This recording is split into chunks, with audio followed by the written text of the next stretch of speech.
साकरात्तमोदकं सदा विमुक्तिसाधकं कलाधरावतंसकं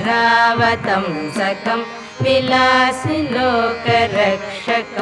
मुदाकरात्तमोदकं सदा विमुक्तिसाधकं कलाधरावतंसकं विलासिलोकरक्षकम् अनायकैकनायकं विनाशिते भदैत्यकं गताशुभाशुनाशकं नमामि तं विनायकम् अनायकैकनायकं विनाशिते भदैत्यकं